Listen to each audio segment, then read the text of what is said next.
Edu with Anju ma'am की class में आपका फिर से स्वागत है। आज कक्षा 10वीं के बहुत महत्वपूर्ण विषय समास पर हम बात करेंगे।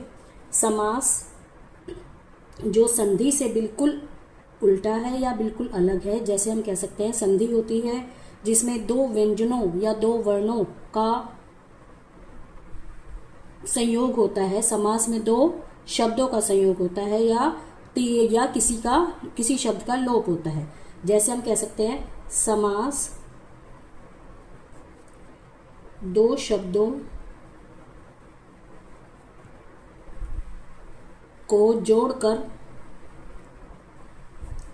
लिखा जाता है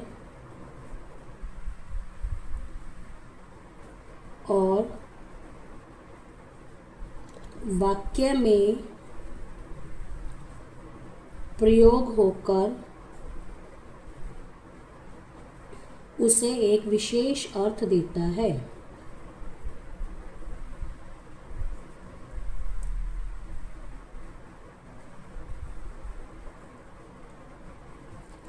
जैसे हम कह सकते हैं प्रति प्लस एक प्रत्येक, ये तो हो गई संधि। परंतु यहीं पे हम कहेंगे प्रति प्लस एक प्रत्येक ही लिखेंगे, परंतु इसे हम अव्ययी भाव समास बोलेंगे, जो समास का एक प्रकार है। इसके बारे में आपको बाद में बताऊंगी जब समास के प्रकार बताएंगे। परंतु प्रत्येक का अर्थ है हर एक। इसमें संधि नहीं की जाती, शब्द को खोलकर लिखा जाता है, जिसे समास विग्रह कहते हैं। अर्थात जब हम शब्दों को खोलकर लिखते हैं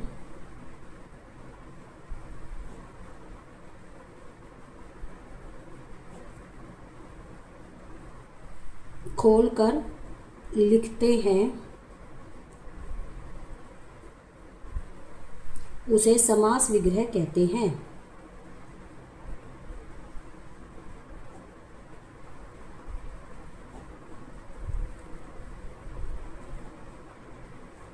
समास के मुख्य प्रकार हैं या भेद हैं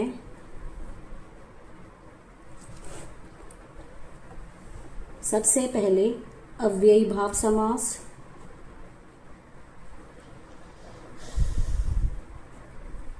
सेकंड तत्पुरुष समास, थर्ड द्विगु समास, फोर्थ द्वंद्व समास एंड नेक्स्ट द्वंद्व के बाद आता है बच्चों कर्मधारय एंड लास्ट इज बहुब्रीहि। सबसे पहले हम अव्ययी भाव समास की बात करेंगे।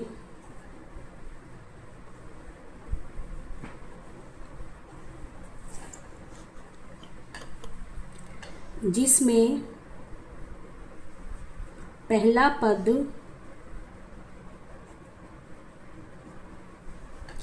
अव्यय होता है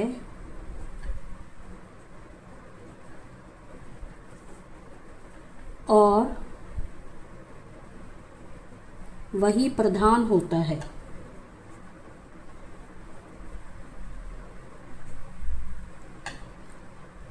जैसे हमने ऊपर एक एग्जाम्पल किया था, लिखा था प्रत्येक, उसका अर्थ था हर एक। या हम लिख रहे हैं दिन दिन मीन्स हर दिन। या हम लिख रहे हैं यथाशक्ति, इसका अर्थ है शक्ति के अनुसार।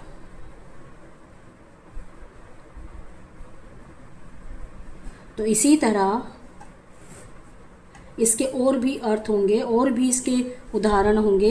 इसके बारे में हम जब एक्सरसाइज करेंगे उसके बारे में आपको बताएंगे।